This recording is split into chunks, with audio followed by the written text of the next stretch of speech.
You wake to the sound of chapel bells echoing through stone corridors, their bronze voices calling the faithful to morning prayers.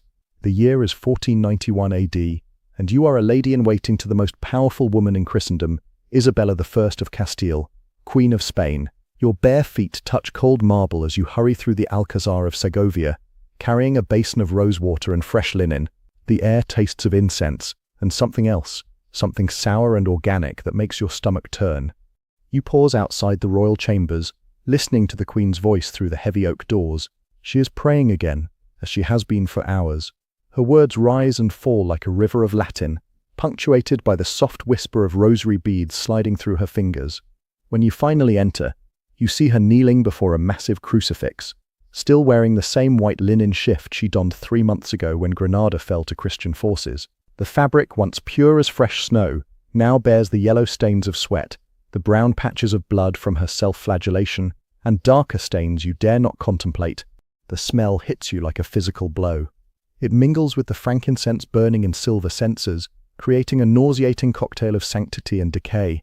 You set down the basin and approach carefully, knowing that to interrupt her devotions could mean imprisonment or worse. But as you draw closer, you notice something that makes your blood run cold. Tiny dark specks move across the stained fabric. Fleas, dozens of them, living and breeding in the folds of her unwashed garments.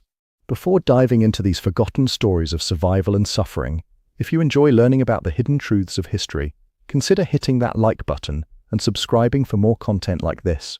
And please comment below to let me know where you're listening from. I find it incredible that we're exploring these ancient stories together from different parts of the world, connected across time and space by our shared curiosity about the past. The story you've just entered is not entirely true, but it's not entirely false either. For centuries, a persistent myth has clung to the memory of Isabella I of Castile, the fierce queen who united Spain and funded Christopher Columbus's voyage to the New World. According to this legend, Isabella took a sacred vow never to change her underwear until Granada, the last Muslim stronghold in Spain, fell to Christian forces. The siege lasted 8 months, and supposedly, so did her unwashed undergarments. Some versions of this tale claim she wore the same shift for 10 years. Others insist it was a different Spanish queen entirely, perhaps one of the later Habsburg monarchs, known for their religious extremism and physical peculiarities. The details shift like sand in the wind, but the core image remains: a powerful woman driven by fanatical piety, living in filth that would make a peasant recoil. Modern historians largely dismiss this story as propaganda, a way to either sanctify Isabella as a martyr for the faith or vilify her as a religious extremist, depending on the teller's agenda. But the fact that such a story could emerge, spread, and persist for over 5 centuries tells us something profound about the world Isabella inhabited, a world where the line between holiness and horror was often impossibly thin. To understand why this myth feels so believable, we must descend into the medieval mind and examine the strange relationship between dirt, divinity, and power in late 15th century Spain.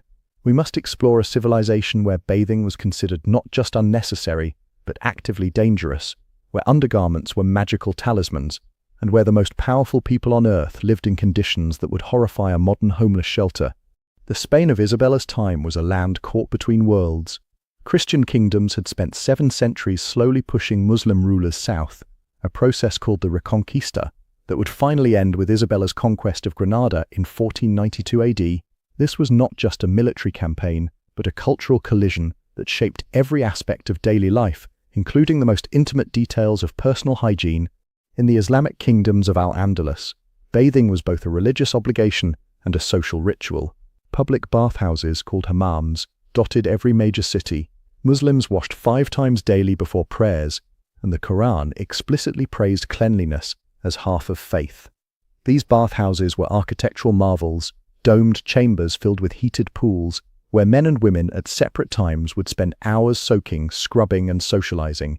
The water was channeled through ingenious systems of pipes and aqueducts, many dating back to Roman times. But in the Christian kingdoms that would become Spain, bathing carried a terrible stigma. Church authorities viewed public baths as dens of sin, places where naked bodies mingled in steamy darkness, where the boundaries between male and female, noble and commoner, dissolved in the democratic embrace of hot water. Worse still, bathing was associated with Islam, Judaism, and paganism, all enemies of the true faith. Saint Jerome, one of the early church fathers, had declared that he who is bathed in Christ has no need of a second bath. This became the theological foundation for centuries of Christian uncleanliness. To wash the body was to wash away the protection of baptism, to invite demons into pores left vulnerable by soap and water. The truly holy, it was believed, should smell like martyrs of blood, sweat, and sacred suffering. Isabella grew up in this world of sanctified filth. Born in 1451 AD in the town of Madrigal de las Altas Torres, she was the daughter of John II of Castile and Isabella of Portugal. Her childhood was marked by civil war, political intrigue, and the constant threat of assassination. In such an environment, personal hygiene ranked far below personal survival. The royal court of her youth was a mobile city of thousands, nobles, servants, guards, horses and dogs, all traveling together in a vast caravan that moved from castle to castle, consuming local resources before moving on like a swarm of locusts. Imagine the smell of such a gathering: unwashed bodies pressed together in great halls, chamber pots overflowing with waste, rotting food scraps thrown to packs of feral dogs, horses relieving themselves wherever they stood. In the winter of 1468 AD, when Isabella was just 17, she witnessed something that would shape her understanding of cleanliness forever. An outbreak of plague struck the court while it was staying at the Alcazar of Segovia. The disease, known then as the Black Death, had been ravaging Europe for over a century, killing roughly 1/3 of the population each time it struck. The plague began, as it always did, with the rats. They emerged from the walls in broad daylight, stumbling and falling, their fur matted with blood and pus. Then came the fleas, clouds of them, desperately seeking new hosts as their rodent carriers died. Within days, the first humans began to show symptoms: fever, chills, and the characteristic buboes, swollen lymph nodes that could grow as large as apples, filled with black blood and corruption. Isabella watched as her own servants fell ill, their bodies covered in dark spots that gave the plague its name. She saw strong men reduced to whimpering children, calling for their mothers as they died in pools of their own waste. The court physicians, dressed in their bizarre beak-like masks filled with aromatic herbs, were helpless against the disease. They prescribed bleeding, purging, and prayer, but death came regardless. What struck Isabella most powerfully was how the plague seemed to spare the dirtiest members of the court. The kitchen servants, who were covered in grease and food scraps, remained healthy. The stable boys, who slept with the horses and never bathed, showed no signs of illness. But the nobles, who occasionally washed their hands and faces, died in alarming numbers. This observation, though based on coincidence rather than causation, would reinforce Isabella's growing belief that cleanliness was not just unnecessary, but potentially dangerous. The truly faithful, she concluded, should trust in God's protection rather than worldly remedies like soap and water. The religious context of Isabel's time made this logic seem not just reasonable, but divinely inspired. The late 15th century was an era of intense mysticism in Spanish Christianity. Saints like Catherine of Siena and Francis of Assisi were celebrated for their deliberate embrace of filth and degradation. Catherine reportedly drank pus from the wounds of plague victims, while Francis never washed his hands after touching lepers. These saints were not mentally ill, as modern observers might assume. They were following a sophisticated theological tradition that viewed the body as a prison for the soul, a source of temptation and sin that must be mortified and suppressed. To care for the body, to wash it, perfume it, or adorn it, was to commit the sin of vanity, to place physical comfort above spiritual salvation. This philosophy reached its extreme form in the practice of self-flagellation, which Isabella embraced with terrifying enthusiasm. 3 times weekly, she would lock herself in her private chapel and strip to the waist. Using a whip made of knotted cords, she would beat her back and shoulders until blood ran down her skin, mixing with the accumulated dirt and sweat of weeks without bathing. The physical pain was only part of the ritual. The psychological effect was equally important. By making her body a source of agony rather than pleasure, Isabella believed she was drawing closer to Christ, who had suffered on the cross for humanity's sins. The blood that dried on her skin was not just evidence of her devotion, but a protective barrier against temptation and sin. Her undergarments, the linen shifts that lay closest to her skin, became repositories of this sanctified suffering.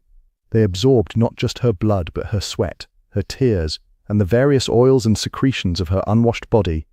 Over time, these garments took on an almost mystical significance in Isabella's mind. They were not just clothing but relics, physical manifestations of her spiritual journey. The specific myth about Isabella's underwear vow relates to the Siege of Granada, which began in April 1491 AD. This was to be the final battle of the Reconquista, the ultimate test of Christian faith against Islamic resistance. As Isabella prepared for what she knew would be a lengthy campaign, she reportedly made a vow before the altar of the cathedral in Córdoba. She would not change her linen shift until Granada fell to Christian forces. Whether this vow was actually made is impossible to verify, but it reflects the mindset of the time. Medieval and Renaissance Christians frequently made such bargains with God, promising to endure specific hardships in exchange for divine favor. These vows were considered binding contracts, enforceable by the threat of eternal damnation. The siege itself was a masterpiece of medieval warfare. Rather than attempting to storm Granada's massive walls, Isabella and her husband Ferdinand chose to starve the city into submission. They built a new city called Santa Fe, just outside Granada's walls, complete with churches, markets, and administrative buildings. From this base, they slowly tightened the noose around the Muslim stronghold. For 8 months, Isabella lived in Santa Fe, directing the siege and maintaining the morale of her troops.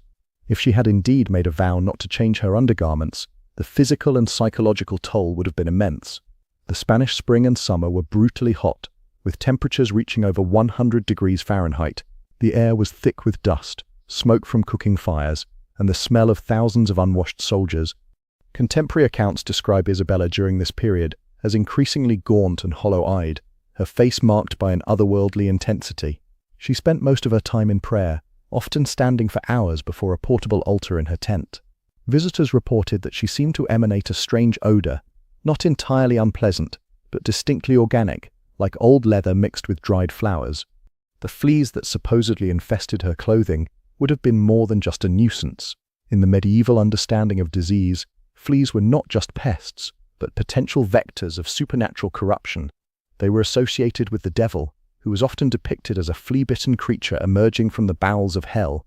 To harbor fleas was to invite demonic influence, yet Isabella seemed to welcome them as instruments of divine testing. The psychological effects of prolonged unwashing went beyond mere discomfort. Medieval physicians, following ancient Greek theories, believed that the body's natural oils and secretions were essential for maintaining the balance of the 4 humors: blood, phlegm, yellow bile, and black bile. To wash these substances away was to invite illness and madness.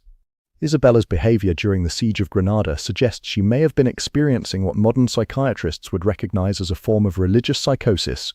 She reported frequent visions of saints and angels, claimed to hear divine voices directing her military strategy, and became increasingly paranoid about the loyalty of her advisors.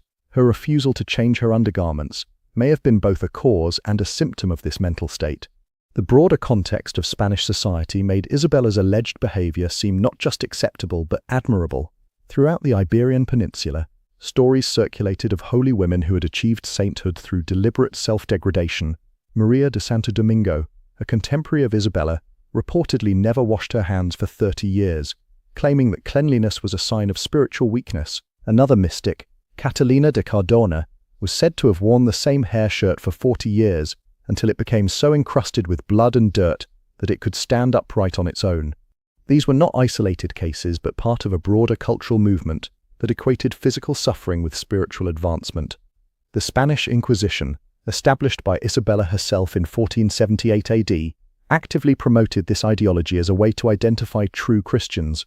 Those who bathed regularly, changed their clothes frequently, or showed other signs of concern for bodily comfort were suspected of being crypto-Muslims or crypto-Jews, secretly practicing the cleanliness rituals of their ancestral faiths. The medical understanding of the time provided intellectual justification for this systematic neglect of hygiene. Physicians believed that the skin was a porous barrier that could be weakened by excessive washing. They taught that certain beneficial vapors, including those produced by unwashed bodies, could protect against disease, while the cold air that entered through clean pores could cause illness. This theory was reinforced by practical observation. In an era before germ theory, when soap was made from lye and wood ash, excessive washing often did cause skin irritation and infection. The wealthy, who could afford to bathe regularly, often suffered from skin diseases that were rare among the unwashed poor. This created a feedback loop that reinforced the association between cleanliness and illness. The specific focus on undergarments in the Isabella myth reflects the medieval understanding of linen as a magical substance. Unlike wool or silk, which were derived from animals, linen was made from flax plants and was considered pure and holy. It was the fabric of angels, the material from which burial shrouds were made. To wear linen next to the skin was to create a protective barrier against evil influences. But this protective power was believed to increase with time and use. Fresh linen was considered spiritually neutral, but linen that had absorbed the wearer's sweat, blood, and other bodily fluids became charged with their life force. The longer such garments were worn, the more powerful they became. This belief explains why medieval saints often wore the same linen shifts for decades, treating them as holy relics. Isabella's court was filled with such relics, clothing, prayer beads, and other objects that had been worn or touched by holy figures. These items were believed to have healing powers, and people would travel hundreds of miles to kiss them or rub them against their sick bodies. If Isabella had indeed worn the same shift for months during the Siege of Granada, it would have been considered one of the most powerful relics in Christendom. The psychological impact of wearing increasingly filthy undergarments would have been complex and profound. On one level, it would have been a constant reminder of Isabella's spiritual commitment, a physical manifestation of her willingness to suffer for her faith. Every moment of discomfort, every itch and irritation, would have been transformed into a prayer, a small offering to God. But the isolation imposed by extreme uncleanliness would have been equally significant. As Isabella's personal hygiene deteriorated, she would have become increasingly cut off from normal human contact. Only the most devoted servants would have been willing to attend her closely, and even they would have struggled to hide their revulsion. This isolation would have intensified her already strong tendency toward mysticism and paranoia. The fleas that allegedly infested her clothing would have added another layer of psychological torment. Medieval people believed that fleas were miniature demons, sent by Satan to torment the faithful. Each bite would have been interpreted as a spiritual test, a battle between good and evil fought on the battlefield of Isabella's body. The fact that she endured this torment without complaint would have been seen as evidence of her sanctity. The broader implications of Isabella's alleged behavior extended far beyond her personal spiritual journey. As queen of the most powerful nation in Europe, her actions and appearance set standards for the entire Spanish court. If she refused to change her undergarments, it became fashionable, or at least acceptable, for her nobles to follow suit. Contemporary accounts from foreign ambassadors describe the Spanish court as uniquely malodorous, even by medieval standards. The Venetian ambassador Pietro Martira d'Anghiera wrote in 1491 AD that approaching the Spanish royal presence required great fortitude of spirit and strong stomach, while the French envoy Philippe de Comines noted that Spanish nobles seemed to wear their unwashed state as a badge of honor. This cultural acceptance of extreme uncleanliness had practical consequences that extended far beyond matters of personal comfort. The Spanish court became a breeding ground for diseases that were rare in other European kingdoms. Skin conditions, intestinal parasites, and respiratory infections flourished in an environment where basic hygiene was actively discouraged. The fleas that supposedly lived in Isabella's clothing were not just a personal affliction, but a potential threat to public health. Medieval fleas were vectors for bubonic plague, and a single infested individual could trigger an epidemic that might kill thousands.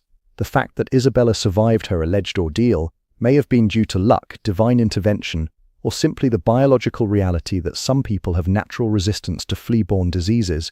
The Siege of Granada finally ended on January when the Muslim leader Boabdil surrendered the city to Isabella and Ferdinand. According to the myth, this was the moment when Isabella finally changed her undergarments after 8 months of continuous wear. The garments she removed were supposedly so stiff with accumulated filth that they could stand upright without support, like a suit of armor made from human secretions. Whether this detail is true or not, the fall of Granada did mark a turning point in Isabella's life and reign. With the Reconquista complete, she could turn her attention to other matters, including the support of Christopher Columbus's voyage to the New World, which would depart just 8 months later. The same religious fervor that supposedly drove her to wear unwashed undergarments would soon drive her to spread Christianity to the Americas, with consequences that would reshape the entire world. The myth of Isabella's underwear vow also reflects the complex relationship between power and purity in medieval society. For a queen to deliberately degrade herself through extreme uncleanliness was paradoxically a demonstration of her ultimate authority. Only someone with absolute power could afford to appear so powerless. Only someone whose position was unassailable could risk such vulnerability. This dynamic is visible in many aspects of medieval royal behavior. Kings and queens would sometimes dress as peasants, serve food to the poor, or perform other acts of deliberate humiliation, but always in carefully controlled circumstances that ultimately reinforced their authority. Isabella's alleged refusal to change her undergarments fits this pattern perfectly, a public demonstration of private devotion that served to elevate her spiritual status even as it degraded her physical condition. The gendered aspects of this myth are equally significant. In medieval society, women's bodies were seen as inherently dirty and dangerous, sources of temptation and sin, that required constant vigilance and control. For a woman to embrace this dirtiness deliberately was to take ownership of her supposed corruption, to transform it from a source of shame into a source of power. Isabella's extreme uncleanliness also served to desexualize her in a way that was crucial for her political survival. As a female ruler in a male-dominated world, she needed to distance herself from traditional feminine roles and expectations. By making her body repulsive through neglect, she created a protective barrier that allowed her to function as a political leader without being reduced to a sexual object. The practical realities of medieval undergarments make the Isabella myth even more disturbing when examined in detail. The linen shifts worn by wealthy women in the 15th century were not simple garments but complex constructions, designed to shape and support the body. They were typically made from multiple layers of fabric, with intricate seams and fastenings that would have trapped moisture, bacteria, and parasites. After weeks or months of continuous wear, such garments would have become breeding grounds for a variety of microorganisms. The warm, moist environment created by unwashed linen would have supported the growth of bacteria, fungi, and other pathogens. The itching and burning sensations caused by these organisms would have been interpreted by Isabella as spiritual trials, evidence of her growing closeness to God. The psychological mechanisms that allowed Isabella to endure such conditions are similar to those observed in modern cases of extreme religious devotion. The human mind has a remarkable capacity to reframe suffering as meaningful, to transform pain into purpose. Isabella's alleged refusal to change her undergarments was not simple masochism, but a sophisticated form of psychological conditioning that allowed her to derive spiritual satisfaction from physical discomfort. The broader European context of the late 15th century helps explain why such extreme behavior was not just tolerated but celebrated. This was an era of intense religious and political upheaval, when traditional certainties were being challenged by new discoveries and ideas. The Protestant Reformation was still decades away, but the Catholic Church was already struggling to maintain its authority in the face of growing criticism and corruption. In this environment, figures like Isabella, who demonstrated extreme devotion to the faith, were seen as beacons of hope, proof that true Christianity could still flourish despite the challenges of the modern world. Her alleged willingness to sacrifice her physical comfort for spiritual advancement made her a powerful symbol of religious authenticity, a living saint who could inspire others to greater devotion. The technological limitations of the time also made Isabella's alleged behavior more understandable. In an era before modern plumbing, soap, or understanding of bacteria, maintaining personal hygiene was a constant struggle even for the wealthy. The difference between clean and dirty was often a matter of degree rather than kind, and someone who chose to embrace extreme uncleanliness was simply taking a natural tendency to its logical conclusion. The preservation of Isabella's reputation despite these allegations speaks to the complex ways in which historical memory is constructed and maintained. Rather than being remembered as a madwoman or a fanatic, she is generally celebrated as one of Spain's greatest monarchs, the queen who united the country and launched its golden age. The myth of her unwashed undergarments has become a footnote to her story rather than its central theme. This selective memory reflects the ongoing power of the Spanish monarchy and Catholic Church to shape historical narratives. Stories that might damage Isabella's reputation are downplayed or dismissed, while those that enhance her spiritual authority are preserved and celebrated. The result is a sanitized version of history that obscures the stranger and more disturbing aspects of medieval life. The medical consequences of Isabella's alleged behavior would have extended far beyond personal discomfort. Prolonged wearing of unwashed undergarments can cause serious skin infections, urinary tract problems, and other health issues that could have affected her ability to rule effectively. Some historians have suggested that her reported mental instability during the later years of her reign may have been connected to infections caused by poor hygiene.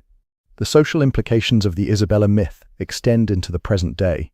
In many parts of the world, extreme religious devotion is still expressed through deliberate self-neglect and physical suffering.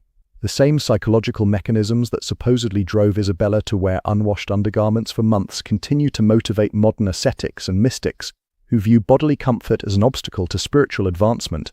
The enduring power of this myth also reflects our continued fascination with the intersection of power, religion, and sexuality. The image of a powerful queen living in self-imposed filth touches on deep cultural anxieties about female authority, religious extremism, and the relationship between public and private life. It reminds us that even the most powerful people are subject to the same biological realities as everyone else, that beneath the pageantry of royal life lies the same messy, uncomfortable, mortal flesh that we all inhabit. The question of whether Isabella actually made and kept her alleged vow may be less important than what the myth reveals about the world she inhabited. In a society where extreme religious devotion was valued above personal comfort, where uncleanliness was seen as a sign of spiritual purity, and where the most powerful woman in Europe could be celebrated for wearing the same undergarments for months, the line between sanctity and insanity had become dangerously thin. As dawn breaks over the Alhambra in Granada, 5 centuries after Isabella's supposed triumph, the morning light reveals a city transformed. The fountains that once fed the Islamic baths now water Christian gardens. The geometric patterns that once adorned the walls have been replaced by crosses and saints. The call to prayer that once echoed from minarets has been silenced forever, replaced by the tolling of church bells. But in the shadows of the ancient palaces, if you listen carefully, you can still hear the whisper of fabric against skin, the scratch of fingernails against linen, the soft prayer of a queen who believed that salvation could be found in the most intimate forms of suffering. The myth of Isabella's underwear may be false, but the world that created it, a world where divine and human, sacred and profane, pure and corrupted existed in constant, uncomfortable proximity, was all too real. In the end, perhaps the most disturbing aspect of this story is not whether Isabella actually wore the same undergarments for months, but that we live in a world where such behavior could be seen as not just acceptable, but holy. The fleas that supposedly infested her clothing have long since died, but the ideas that allowed them to flourish, the belief that physical suffering leads to spiritual advancement, that cleanliness is a form of vanity, that the body is an enemy to be conquered rather than a temple to be honored, continue to shape our world in ways both subtle and profound. The queen, who may never have changed her underwear, reminds us that history is not just a collection of dates and battles, but a record of human choices, human beliefs, and human bodies living and dying in conditions that would be unimaginable to us today. Her story, whether true or false, opens a window into a world where the most powerful woman in Europe could be celebrated for embracing the very conditions that would horrify us today, and where the line between devotion and degradation was drawn not by reason or comfort, but by faith alone.